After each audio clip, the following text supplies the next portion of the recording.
হ্যাঁ রে গরিব, কোথায় যাচ্ছিস? গরিব বলে, দাদা আমি নামাজ পড়তে যাচ্ছি। ও চলে যাবার পর আপনি মনকে কষ্ট করে দেখুন মায়েরা, গরিব কি বলে গেল? নাম আজ, নাম আজ, নাম আজ। তাহলে মুসলমান ভাইয়ের ভাই শিক্ষা দিয়ে দিচ্ছে যে নামটা আজ থেকে করতে হয়, কালে থেকে নয়।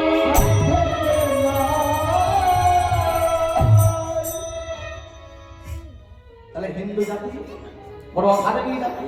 তাহলে এখানে দেখুন আজকে সেই পরম ভক্ত যার নাম হলো কি নাম? পরম ভক্তের আজকে একমাত্র শ্রবণ করুন, না হলে মা কিছু বুঝতে পারবেন না। ভক্তের নাম হচ্ছে ভক্ত।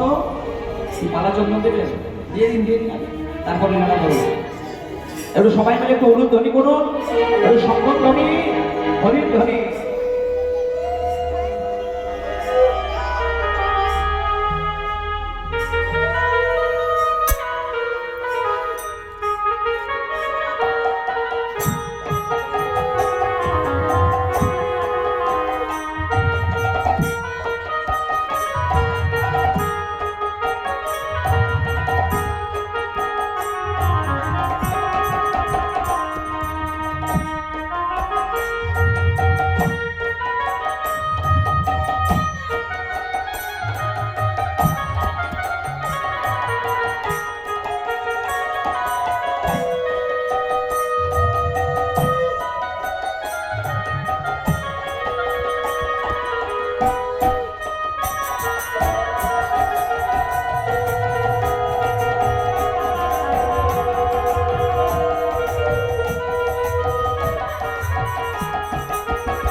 श्याम सुंदर की, मदन मोहन लाल की, हृदय गौर प्रेमानंदे हरि हरि बोल, हरि बोल, हरि बोल। তাহলে দেখো ভক্ত হতে গেলে কিছু থাকে বা না থাকে, আগে কি চাই? আস্তে আস্তে ওখানে দিন না চন্দন, এদিকে লক্ষ্য করুন। আগে চাই ভক্তি। তাহলে ভক্তিটা কোথা থেকে আসবে? ভক্তি আসবে জ্ঞান থেকে। জ্ঞান ছাড়া ভক্তি আসে না। আর ভক্তি না এলে ভক্ত হওয়া যায় না। ভক্ত না হলে দেহটা ভাবাপন্ন হয় না। দেহটা ভাবাপন্ন না হলে গোপী ভাব আসে না। গোপী ভাব না এলে ব্রজধামে যাওয়া যায় না। ব্রজধামে না গেলে তুলসী পত্র হওয়া যায় না। তুলসী পত্র না হলে ভোগে লাগে না। ভোগ না লাগলে প্রসাদ হয় না।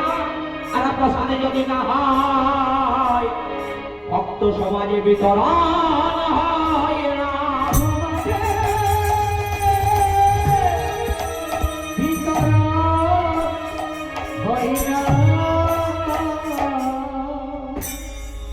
তাহলে ভক্তিটা কোথা থেকে আসবে? জ্ঞান থেকে। পিতা মাতার সেবা করুন, কারণ বড় গুরুকে পিতা মাতা, তারপর গুরুটিকে শিক্ষা করু, দীক্ষা করু, তারপর গুরু হলো ভগবান। কিন্তু আমি আগেই বলেছি মা হিন্দু জাতি মায়েরা, যাদের গলায় এখনো তুলসী কাঠির মালা নেই, এইদিকে লক্ষ্য করো। এটা মালা নয় গো, এটা কি? এটা হলো বেল। মানে ভগবানের পোষা কুকুর আমরা, ভগবান কৃপা করে একটা বেল দিয়ে দিয়েছে। কেন? কাদের গলায় বেল থাকে? কোন কুকুরের গলায়? পোষা কুকুরের গলায়। কেন পোষা কুকুরের গলায় বেলটি দেওয়া হয়? কেন না এর একটা মালিক আছে। আর আমাদের গলায় এটা মালা নয়, এটা হলো বেল। মানে এর একটা আমাদের একটা মালিক আছে। একটা দোকানদার কি করে দেখবেন, ওই গোয়ালারা যখন বিকালবেলা ওই মিষ্টি দোকানে ছানা দেয়, এবার দোকানদার কি করেছে, ছানাটা দিয়ে গেছে। এবার ওই ছানার জলটা নিগড়ানোর জন্য দোকানদার ছানার উপর একটা পাথর চাপিয়ে দিয়েছে।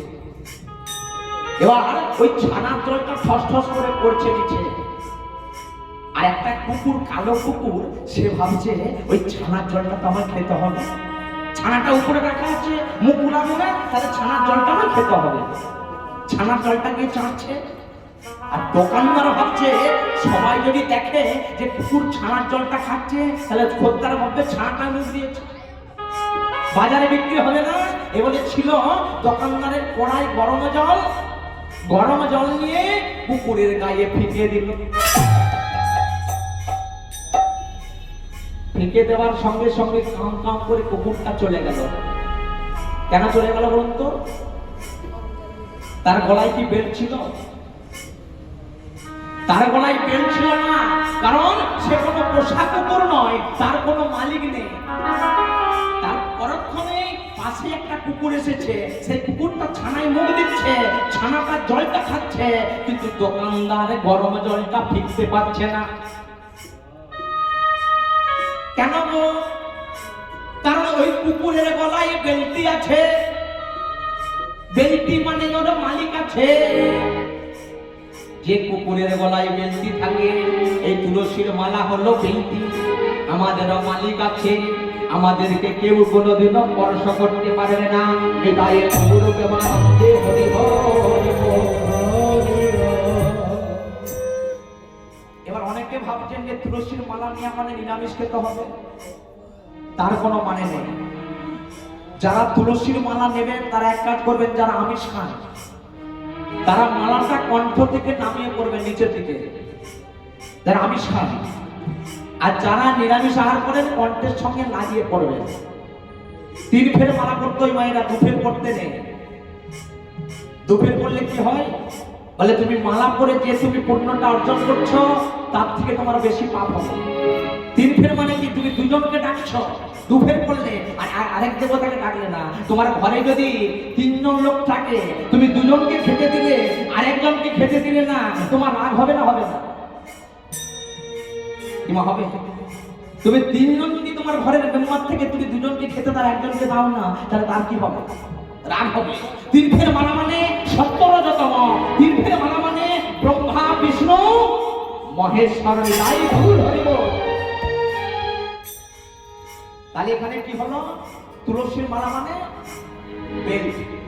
যারা এখনো নেননি তারা কি করবেন, যাদের লজ্জা লাগে, প্রত্যেক দিনে রাত্রেবেলা যখন শোবেন মালাটা পরে শোবেন। বুঝতে পারছেন? যারা এখন গলায় মালা নেননি, প্রত্যেক দিন যখন রাত্রেবেলা শোবেন গলায় মালাটা পরে শোবেন তুলসীটা দিয়ে। পরের দিন সকালবেলা আবার মালাটা বালিশের তলায় রেখে চলে আসবেন। এইভাবে 3 দিন করে দেখুন, রাত্রেবেলা পড়ুন, আবার সকালবেলা লজ্জার হয়ে বালিশের তলায় খুলে দিন। এইভাবে 3 দিন করে দেখুন, 4 দিনের বেলায় আর মালা খোলার সময় হবে না, গৌর প্রেমানন্দে বলে বেলায় রয়ে যাবে। তাহলে আজকে বাবা সেই পরম ভক্ত নাম হচ্ছে কি নাম বলেছিলাম ভক্তের? রসখান, রসিক দাস রসখান। সেই রসখানের বাড়িটা কোথায়? কোথায় বাড়ি রসখানের? কাশী বেনারসে। দেখো, একটি পানগুমটির ঘটনাটি ঘটেছিল একটা পানগুমটিকে কেন্দ্র করে। রসখান কি করে, প্রত্যেক দিন চলে যায় মদন চাচার দোকানে পান খেতে। মদন কাকার পান দোকান, তো প্রত্যেক দিন পান খেতে যায় রসখান। মন দিয়ে শুনবেন, খুব ভালো কাহিনী। রসখান প্রত্যেক দিন মদন চাচার পান দোকানে গিয়ে বলে, চাচা একটু পান দিত। তুমি কি পান খাবে? বলে, তুমি যা মশলা আছে সবকিছু মশলা দিয়ে তুমি একটা আমাকে পান বানিয়ে দাও। তো প্রত্যেক দিন পানটি খায়, আর পানের কত দাম আমার কাছে নাও। পান খায় আর ঘরতে আসে রসখান। তো একদিন যখন কিছুদিন কেটে গেল, তারপরে একদিন যখন মদন চাচার দোকানে রসখান পান খেতে গেল, আর মদন চাচা ছিল হিন্দু, কৃষ্ণ ভক্ত। তখন মদন চাচা কৃষ্ণ নাম ছাড়া আর কিছু জানতো না। আজকেও রসখানা হচ্ছে, আমায় তুমি পান দাও। এবার সমস্ত মশলা দিয়ে পানটিকে তৈরি করছে, আর সেই মদন চাচা আপন মনে গাইছে, মদন মোহন হে হে গিরিধারী হয় গো।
তাহলে রস খান কি করে?